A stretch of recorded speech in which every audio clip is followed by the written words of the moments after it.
बच्चों आज आप कर रहे हैं class 10th chemistry CBSE paper 2026 exam. Most important question ये मान लो ये क्वेश्चन आपने सोल्व कर दिए तो यही क्वेश्चन आएंगे एग्जाम में। पहले इस क्वेश्चन को आप खुद सोल्व करना, फिर साथ में इसका सोल्यूशन दिया गया है तो सोल्यूशन देखना। पहले आप खुद इसका ट्राई करना। अगर आपने ये क्वेश्चन सोल्व कर दिया तो समझ लो केमिस्ट्री में आपके 100/100 नंबर है। केमिस्ट्री में फुल नंबर है केमिस्ट्री में। तो आज मैं केमिस्ट्री पार्ट 1 पेपर करवा रहा हूँ। Question number 1, in which test tube water comes down much more electrolysis of water। Language थोड़ी सी चेंज हो सकती है पेपर में, जरूर नहीं कि लैंग्वेज ऐसे कैसे लिखी जाए। ऐसे भी आ सकता है कि in which test tube water displaced more, ऐसे भी आ सकता है कि किसमें ज़्यादा वाटर डिस्प्लेस्ड होगा डाउन। कि दो टेस्ट ट्यूब होते हैं उसमें एक में वाटर ज़्यादा नीचे आता है। जब वाटर इलेक्ट्रोलाइसिस करते हैं तो टेस्ट ट्यूब में वाटर डिस्प्लेस हो जाता है क्योंकि ऊपर गैस कलेक्ट होती है, हाइड्रोजन और ऑक्सीजन। तो किस में वाटर फॉल ज़्यादा होता है? इंपॉर्टेंट क्वेश्चन है ये, कि किसी का ध्यान नहीं जाता इस तरफ। ऐसे क्वेश्चन आते हैं। हमें ये तो पता है कि हाइड्रोजन और ऑक्सीजन बनती है। हाइड्रोजन किस टेस्ट ट्यूब में बनती है? कैथोड वाली में। ऑक्सीजन बनती है एनोड वाली में। लेकिन किस में वाटर ज़्यादा डिस्प्लेस होगा? देखो वाटर का इसका सोल्यूशन इस प्रकार से होगा। सोल्यूशन आंसर इस प्रकार से है, जब वाटर इलेक्ट्रोलाइसिस करते हैं तो 2 हाइड्रोजन बनते हैं, 1 ऑक्सीजन बनती है, यानी कि 2 मोलिकुल और 1 मोलिकुल ऑक्सीजन है। तो किसका 2:1 है? तो किस ज़्यादा मोलिकुल बन रहे हैं? हाइड्रोजन के। तो यही रेशो जो है वॉल्यूम का होता है। यदि 2 लीटर वाटर का हम करेंगे तो 2 लीटर हाइड्रोजन बनेगी, 1 लीटर ऑक्सीजन बनेगी। केमिस्ट्री में इस तरह से होता है। ये नहीं कि आपने 2 लीटर लिया तो 3 लीटर कैसे बन रहा है। 2 लीटर अगर वाटर का इलेक्ट्रोलाइसिस करेंगे तो 2 लीटर हाइड्रोजन बनेगी और 1 लीटर ऑक्सीजन। तो किस में ज़्यादा वाटर डिस्प्लेसमेंट होगा डाउन? किसमें होगा? जिसमें हाइड्रोजन बनती है। और हाइड्रोजन किसमें बनती है? कैथोड वाली में। तो आंसर होगा test tube with cathode water falls down is more as compared to the anode test tube because ratio of hydrogen और oxygen is 2 molecule ratio 1। तो जो मोलिकुल का जो रेशो है यही रेशो किसका होता है? वॉल्यूम का। तो किसका ज़्यादा वॉल्यूम होगा? हाइड्रोजन का। तो किसका वाटर डिस्प्लेस होगा नीचे? Hydrogen gas. जिसमें हाइड्रोजन बचती है वो वाटर ज़्यादा डाउन हो जाएगा। Hydrogen form displaced more water down. तो ये आंसर हो जाएगा इसका। हाइड्रोजन से बनती है। नेक्स्ट क्वेश्चन है number 2, a compound X is heated then gas Y is formed which turn lime water यानी lime water calcium hydroxide into milky white में white precipitate। What are X and Y? Write the all reactions भी लिखिए इसकी। इस तरह से question आते हैं केमिस्ट्री में। सीधे सीधे क्वेश्चन नहीं आते कि इस कंपाउंड को हीट किया तो क्या बनेगा, और ऐसे भी आ सकते हैं। सब लेवल आता है, बिल्कुल इजी लेवल भी आता है और थोड़ा सा घुमा फिरा के टेक्निकल भी आता है इसमें। जितना ज़्यादा हार्ड भी नहीं आता है। अगर आपने पढ़े हैं तो इतना सा ही है कि इतना सा ही है बस, ज़्यादा घुमाव नहीं होता है। कि आपको रिएक्टेंट दे दिया, प्रोडक्ट पूछ लिए, प्रोडक्ट दे दिया तो रिएक्टेंट पूछ लिए कि इसमें कौन से रिएक्टेंट होते हैं। इतना सा ज़्यादा घुमाव होता है केमिस्ट्री में। तो इसमें है CaCO3 को हीट करते हैं तो CaO + CO2 और CaOH को ऑल्टवाइस लाइम वाटर है, इसमें CO2 पास करते हैं तो CaCO3 का वाइट प्रेसिपिटेट बनता है। कैल्शियम कार्बोनेट वाटर में डिजोल्व नहीं होता है तो इसका डिजोल्व नहीं होने से इसके पार्टिकल्स हैं ये वाटर में फ्लो करते हैं और वाइट प्रेसिपिटेट बनाते हैं +H2। तो compound X is calcium carbonate and Y is CO2 carbon dioxide. तो इसमें से आंसर इसको देना पड़ता है। मैंने आंसर भी सोल्व कर दिया है, लेकिन आप पहले खुद अपना आंसर ढूंढना, उसके बाद सोल्यूशन देखना। क्वेश्चन नंबर 3, ये क्लियरिटी के लिए मैंने आप रेड पेन से लिखना शुरू कर दिया है। Name A compound when heated smell of sulphur burning name the gases formed. Burning of sulphur होता है, सल्फर बर्निंग ऑफ सल्फर। तो उसके कौन सी गैसेस बनती है? Ferrous sulphate. FeS को गर्म करते हैं तो Fe2O3 फेरिक ऑक्साइड। इसका दूसरा नाम है iron third oxide. SO2 + SO3 gas बनती है। Sulphur dioxide and sulphur trioxide, इन गैसों की फॉर्मेशन होने से क्या बनता है? बर्निंग ऑफ सल्फर स्मेल आती है। और इसमें ये थोड़ा लैंग्वेज थोड़ा सा इसमें क्वेश्चन देखना, थोड़ी सी स्मेल ऑफ सल्फर बर्निंग या of sulphur the gases formed. Next question है give 2 example of precipitation reactions। Number 1, answer है PbNO3 whole twice + KI precipitation PbI2 lead iodide बनता है इसमें, लेड आयोडाइड, ये लो प्रेसिपिटेट बनता है, KNO3 प्लस में KNO3 बनता है इसमें। CaOH का ऑटोइस, ये लाइम वाटर है, प्लस CO2 पास करते हैं तो CaCO3 plus H2O, calcium carbonate, white precipitate बनता है इसमें। ये रिएक्शन होती है इसके अंदर।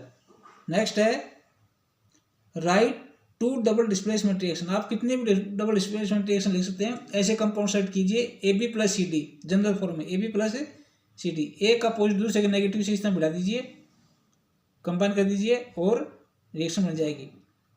PbNO3 ऑटोइस प्लस में 2KI, PbI2 plus KNO3, NaCl plus AgNO3, NaNO3 plus में AgCl। अब यहाँ पर मैंने NaCl लिया है तो आप इधर AgBr भी ले सकते हैं, AgI भी ले सकते हैं। ये AgNO3 को ब्रैकेट में कर दिया है, बाकी ऐसे भी सकते हैं AgNO3 सिंपल, ब्रैकेट जरूरत नहीं है यहाँ पर। AgNO3 ये ब्रैकेट लगाया है, ये कोई वो नहीं है क्योंकि यहाँ पर कोई नंबर लिखी जाती है, ऑटोइस में तो कोई नंबर आती है, लेकिन सिल्वर की वैलेंसी 1 ही होती है, NO3 की वैलेंसी AgNO3 आएगा ये। तो इसमें आप कोई भी डबल डिस्प्लेसमेंट आप कितने भी एग्जाम्पल दे सकते हैं। जैसे आप PbNO3 2H लिया है, यहाँ पर आप PbCl2 ले लेते हैं, PbCl2 और प्लस KI तो भी रिएक्शन हो जाती। इस तरह से आप कितने भी लिख सकते हैं। ये नहीं कि आपने 2 याद किए, रट्टी ऐसी होनी चाहिए आपके पास। डबल डिस्प्लेसमेंट बनानी कितने रिएक्शन लिख सकते हैं आप, ऐसे तरीका होना चाहिए आपके पास। Question number 6, write oxidise and reduced compound in the following reaction 2PbO plus carbon. जहाँ मैंने फिजिकल स्टेट भी दिखा दिया, PbO सॉलिड होता है वहाँ पर H रहते हैं, और 60 होता है वहाँ पर 1 की वाटर में घुल जाते हैं, डिजोल्व हो जाते हैं, तो Pb बनेगा प्लस CO2। तो इसमें PbO रिड्यूस टू Pb, क्योंकि PbO पर से हाइड्रोजन हटी है, तो हाइड्रोजन का हटना क्या होता है, रिमूव होना क्या होता है, reduction. As oxygen is removed from PbO, तो इसका रिडक्शन हुआ है। CO2 is oxidised as oxygen is added to carbon, carbon पर ऑक्सीजन ऐड हुई है तो CO2, ऑक्सीजन का ऐड होना ऑक्सीडेशन है, तो हाइड्रोजन का रिमूव होना क्या होगा, रिडक्शन होगा। नंबर 2 है, question number 7, complete the following reactions. पहले आप रिएक्शंस को सॉल्व करें पहले, फिर नहीं आता है तो आंसर देखें इसका। Fe2O3 plus Al, CO plus Zn, Zn plus Fe, FeNO3 whole twice plus Al। क्या रिएक्शंस होगी इसमें देखिए। Fe2O3 plus Al more reactive है Fe से, इसमें रिएक्टिविटी सीरीज याद करें तभी आप ये डिस्प्लेसमेंट रिएक्शन कर पाएंगे। Al2O3 प्लस में 2Fe, क्योंकि aluminium more reactive compare to Fe is displaced oxygen. CuO plus Zn, zinc ज़्यादा रिएक्टिव है किससे, Cu से, कॉपर से, ZnO plus Cu, ZnSO4 plus Fe, no reactions because Fe is less reactive than Zn, इसको displace नहीं कर पाएगा, Zn को यहाँ से डिस्प्लेस नहीं कर पाएगा Fe because it is less reactive to compare Zn। FeNO3 whole thrice plus AlNO3 whole thrice plus Fe, यहाँ पर FeNO3 होल ट्वाइस भी ले सकते थे क्योंकि Rn की वैलेंसी 2 और 3 होती है, तो फिर रिएक्शन को बैलेंस करना पड़ता। अब ऐसी सीधी रिएक्शन हो गई। Question number 8, give 1 example of exothermic and endothermic reaction CaO plus H2। ये कैल्शियम वाली रिएक्शन से एक सीरीज लिखवाई थी मैंने, इसको याद कर लेना, मेरे वीडियो पर लिखा हुआ है, शॉर्ट्स में डाली हुई है मैंने, कि ये कैल्शियम की एक सीरीज होती है कैल्शियम कंपाउंड्स की, ये बार बार रिपीट होती हैं। CaO प्लस H2O, CaOH का ट्वाइस, ये क्या होगी, एक्सोथर्मिक रिएक्शन होगी। CaO प्लस H2O, COH का ट्वाइस प्लस में हीट, ये स्लैकिंग ऑफ लाइम रिएक्शन है, Slaking of lime, calcium oxide को वाटर मिक्स करते हैं तो कैल्शियम लाइम वाटर बनता है, इसमें हीट प्रोड्यूस होती है और हिसिंग साउंड आती है। हिसिंग साउंड देखा होगा आपने, जो चूना में जो पानी डालते हैं तो इस तरह से सिंपली आपने देखा होगा। Fe2O3 प्लस में Al2O3 प्लस 2Fe प्लस में हीट, ये एक्सोथर्मिक रिएक्शन है। थर्मिक रिएक्शन से बहुत ज़्यादा हीट प्रोड्यूस होती है। और एंडोथर्मिक क्या होता है, कोई भी नाइट्रोजन कंपाउंड ले लीजिए आप, नाइट्रोजन कंपाउंड ले लीजिए एंडोथर्मिक के लिए, जिसमें NH4Cl ले लिया प्लस में BSO4, NH4 whole twice SO4 BeCl2, इसमें टेम्परेचर डाउन हो जाता है। जो नाइट्रोजन कंपाउंड रिएक्शन होती है टेम्परेचर डाउन हो जाता है, तो ये एंडोथर्मिक रिएक्शन है, इसमें हीट अब्जॉर्ब हो जाती है, हीट अब्जॉर्ब होती है। और उनमें बाकी अगर आपको याद नहीं है तो आप कोई भी रिएक्शन लीजिए, ये सभी में उसमें मैक्सिमम रिएक्शंस में हीट प्रोड्यूस होती है। और ये नाइट्रोजन कंपाउंड्स की होती है, इसमें टेम्परेचर डाउन हो जाता है, कूलिंग हो जाता है टेस्ट ट्यूब में, तो ये एंडोथर्मिक रिएक्शन होती है। Question number 9, what is the colour of phenolphthalein and methyl orange in the acidic and medium basic medium. Phenolphthalein acidic medium में होता है कलरलेस और बेसिक मीडियम में से कलर होता है पिंक। फिनोप्थिलीन, आप इस कोड को कैसे याद कर लें, अब जिससे ज़्यादा याद रहेगा नहीं, आप इस तरह याद कर लें, PBP, PBP यानी कि phenolphthalein basic medium pink colour PBP, और एसिडिक में कलरलेस है, और मिथाइल ऑरेंज एसिडिक में रेड और बेसिक में वाई। तो आप मिथाइल ऑरेंज MRY याद कर लें। आप इसको कोड बना लें MRY। MRY का मतलब होता है MRY मिथाइल ऑरेंज, पहले एसिडिक मीडियम में रेड और बेसिक मीडियम में येलो, MRY। इस तरह से भी याद कर लें इसको। नेक्स्ट क्वेश्चन है question number 10, why is acid base reaction is known as neutralize reaction? Because acid and base react each other, loses their own original chemical properties, या अपन ओवन केमिकल प्रॉपर्टीज कह सकते हैं, forming salt and water. Salt और water हो जाता है तो एसिड की अपनी प्रॉपर्टी नहीं रहती, बेस की अपनी बेसिक प्रॉपर्टी नहीं रहती, आपस में रिएक्शन करने पर ईच अदर, तो ये साल्ट एंड वाटर बनता है इसमें। Next question 11, right the reaction of ammonium hydroxide.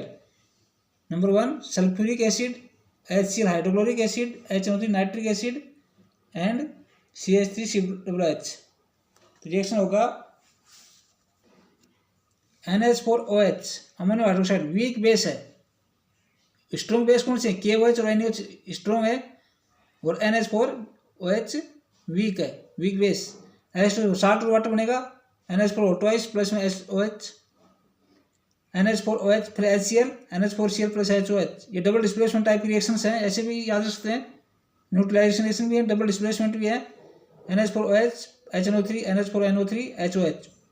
और ये CH3COOH रिएक्शन होगी, कैसे होगी? यहाँ पर CH3COOH H, यहाँ से H हटेगा और यहाँ पर पॉजिटिव आयन आ जाएगा NH4 अपना में 1 यूनिट पॉजिटिव आयन है, CH3CONH4 प्लस में HOH, ये बनेगा। अगर स्ट्रॉन्ग यहाँ पर NH4OH और भी कोई ले सकता है, CaOH को OH भी ले सकता है, CaOH को OH वो भी वीक बेस है। KOH और NaOH 2 स्ट्रॉन्ग बेस हैं, बाकी और सभी OH लगा दो, सभी वीक बेस हैं। तो इस तरह एसिड बेस रिएक्शन होगी। आप कितनी भी रिएक्शन लिख सकते हैं इस तरह से, कोई भी एसिड बेस लिख के लिख सकते हैं, कोई जरूरी नहीं कि इन्हीं को रटना पड़े, आप अपनी खुद फॉर्म करें reactions. Question number 12, 3 chemical samples have pH values. 3 chemical samples हैं ABC, उनकी pH वैल्यू है 3, 5, 8।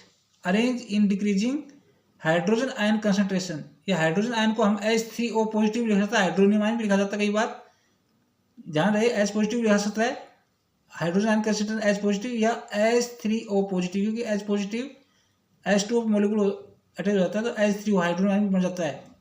तो इसमें लिखेंगे सैंपल ABC है, pH है 3, 5, 8, तो more pH less hydrogen concentration, क्योंकि pH का फॉर्म होता है pH equal to minus log H, negative of log H। तो इसमें जितना pH बढ़ेगा तो हाइड्रोजन कम हो जाएगी। तो इंक्रीजिंग है 3, 5, 8, pH इंक्रीजिंग हो रहा है तो हाइड्रोजन डिक्रीजिंग हो जाएंगी 8, 5, 3। जिसका 8 है उसकी 10⁻⁻8 होगी, 5 है उसका 10⁻⁻5 होगी, 10⁻3 होगी। Log pH equal to minus log H formula होता है, तो CBA ये इसका क्या हो जाएगा, इंक्रीजिंग ऑर्डर हो गया। Then decreasing order is APC, ये इसका डिक्रीजिंग ऑर्डर हो जाएगा। हाइड्रोजन कंसंट्रेशन सबसे कम किस, ज़्यादा से ज़्यादा किसकी होगी? A, फिर B और फिर C। इंक्रीजिंग ऐसे हो जाएगा CBA, तो डिक्रीज हो जाएगा CABC। Question number 13, right conjugate यानी कि parental acid base, acid and base of the given salt NaCl, Na2SO4, NH4Cl और CH3COON, ये साल्ट हैं, इनके एसिड बेस बताएं। तो कोई भी मेटल है, पॉजिटिव आयन है, मेटल या पॉजिटिव आयन उसके OH लगा देंगे, OH, और जो नेगेटिव आयन उसके H लगा देंगे। तो कंजुगेट एसिड बेस यानी parental acid base NaCl salt है तो Na क्या लगा देंगे? NaOH और HCl, यानी सोडियम हाइड्रोक्साइड और HCl, ये इसका एसिड बेस हो गया। Na2S4, Na लगा देंगे OH और सल्फेट नेगेटिव आयन इसके H, H2S4, NH4Cl, NH4OH plus HCl, CH3COON, ये यहाँ पर CH3COO के H लगा देंगे नेगेटिव के साथ और Na के साथ OH। तो ये हम कोई भी साल्ट गिवन है तो उसका कौन सा एसिड है, कौन सा बेस है, इस तरह कंजुगेट यानी पेरेंटल एसिड बेस का पता लगा सकते हैं। तो ये क्वेश्चन हो गया। What is chlor alkali reactions and use of the products for, जैसे प्रोडक्ट बनने से क्या यूज है। Number 1, when electricity pass through a aqueous solution of sodium chloride called brine, इसको ब्राइन कहते हैं। It is decompose to form NaOH। The process is called the chlor alkali reaction because the chlor is for chlorine and alkali for the NaOH sodium hydroxide. इसमें ये product बनते हैं, chlorine बनती है, उसमें NaOH में जो प्रोडक्ट बनता है NaOH, क्लोरीन और हाइड्रोजन। इसका यूज क्या है, NaOH का क्या यूज है, NaOH का लार्ज स्केल यूज होता है। NaOH पेपर मेकिंग में होता है, paper making.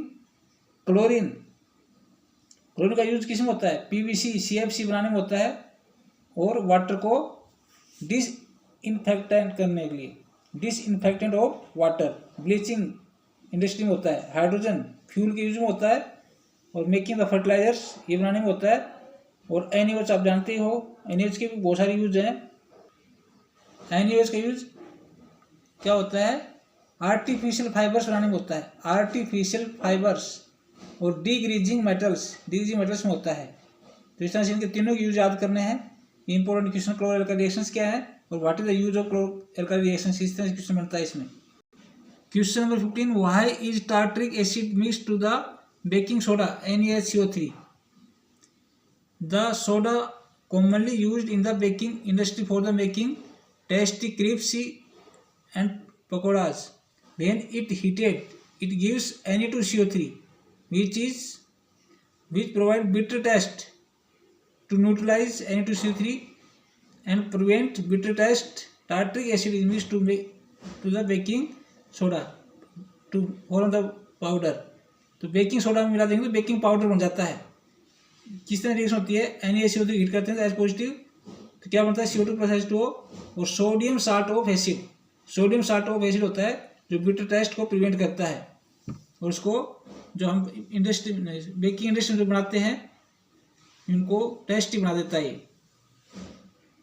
Next question 16 question, a compound X is used as soda acid fire extinguisher and also use neutralize excess acid in the stomach. Name the compound X and the formation reactions. तो compound X is NaCO3, sodium hydrogen carbonate या baking soda. ध्यान रखें, chemical name भी याद रखें और वैसा name भी याद रखें, इसका साधारण नेम भी, सिंपल नेम भी याद रखें। कंपाउंड X इज NaCO3, इसका यूज किस में किया जाता है, फायर एक्सटिंग्विशर में। एसिड फायर एक्सटिंग्विशर कंटेनर में क्या होता है, एक में NaCO3 भर देते हैं, एक में HCl भरा होता है, एसिड भरा होता है, और दोनों को मिक्स करने पर दोनों आपस में मिक्स हो जाते हैं और CO2 प्रोड्यूस होती है। CO2 cut the oxygen supply of the fuel and the fire is controlled. Formation reaction होगी NaCl plus H2 plus CO2। ध्यान रखिए 4 मॉलिक्यूल से इस्तेमाल, NaCl plus H2 plus CO2 plus H3। इसको इस तरह याद रख ले, NaNCH, इस तरह याद रख ले, नांच, इस तरह याद रख ले, NaN, Na का मतलब Na, और N NH3, C CO2 और H H2O। तो NaCO3 बनता है प्लस में NH4Cl। NH4Cl बाई प्रोडक्ट है, ध्यान रखिए, बाई प्रोडक्ट पूछा था NH4Cl है, NaCO3 बनता है इसमें। Next question, question number 17, a compound X is used as plaster for supporting fractures bone. Name the substance या compound and write the reactions. तो कंपाउंड क्या है, compound X is CaSO4 half H2O, POP plaster of Paris. इसका chemical नाम क्या है, calcium sulphate hemihydrate. दोनों नाम याद रखें, इसका कॉमन नाम भी याद रखें और इसका chemical name calcium sulphate CaSO4 dot half को मतलब hemihydrate, plaster of Paris POP। कैसे बनाते हैं, जिप्सम CaSO4 2H2O, जिप्सम 373 यानी कि 100 डिग्री सेंटीग्रेड, 100 डिग्री सेंटीग्रेड या 373 के हीट करते हैं, तो इसमें 1.5 H2O एस्केप हो जाता है यानी CaSO4 हाफ H2 बनता है। अगर वापस वाटर में मिक्स कर देंगे इसको वापस रिएक्शन हो जाएगी, वापिस जिप्सम बन जाएगा वाटर में करने पर इसको। तो ये था कंपाउंड उसका क्वेश्चन नंबर 17 का solution. Question number 18, name the chemical formula of the hydrated salt और having water of crystallization. CuSO4 5H2O, Na2CO3 10H2O, CaSO4 2H2O। ये नाम याद कर लें, ये हाइड्रेटेड वाटर या वाटर ऑफ क्रिस्टलाइन होता है इसके अंदर। What is used of common salt NaCl to form chemicals right reactions। कौन कौन सी केमिकल बनाने में यूज होता है NaCl का? NaOH बनाने में यूज होता है, NaCO3, Na2CO3 10H2। रिएक्शंस क्या है? NaCl plus H2O 2H2O। Electrolysis कर देंगे 2NaOH plus Cl2 plus H2 बनता है NaCl plus CO2 plus NH3 plus H2O। Repeat हो रही रिएक्शंस NaCO3 प्लस NH4Cl बनता है और NaCO3 हीट करने पे Na2CO3, इसको वाटर मिक्स कर देंगे 10 वाटर 10 रेशो में, तो Na2CO3 10H2O। Sodium carbonate decahydrate, ये वाशिंग सोडा है, वाशिंग सोडा का नाम है sodium carbonate decahydrate. Question number 21, a substance X is used as oxidizing agent. Oxidizing agent use किया जाता है in the chemical industries and bleaching industry, in textile industry। Name the substance and write the reaction of formation। Substance है calcium oxychloride CaOCl2, bleaching powder, इसको बोलते हैं bleaching powder, common name है bleaching powder, chemical name है CaOCl2 calcium oxychloride. Formation reaction है calcium hydroxide CH2 plus Cl2 CaOCl2 plus में H2O। बच्चों मैंने लेसन चैप्टर 1 और 2 के very important most important questions को सॉल्व किया है और नेक्स्ट वीडियो में देंगे क्वेश्चन 3 और 4। क्वेश्चन 3, 4 मेटल और कार्बन कंपाउंड्स के इंपॉर्टेंट क्वेश्चन देंगे और ये बता दिया जाता है क्वेश्चन किस तरह से सेट होते हैं। आप इस तरह से याद करें, क्वेश्चन यही रिपीट होंगे, यानी कि इसी पैटर्न पर रिपीट होंगे और ये नहीं बचे हुए क्वेश्चन को आप छोड़ दें, वो भी याद करने, सभी याद करने, लेकिन पैटर्न यही है। अगर ये आपने सोल्व कर लिया तो समझो आपकी तैयारी फुल है इसमें केमिस्ट्री में। अगले वीडियो में आएंगे क्वेश्चन चैप्टर 3 और 4 की क्वेश्चंस।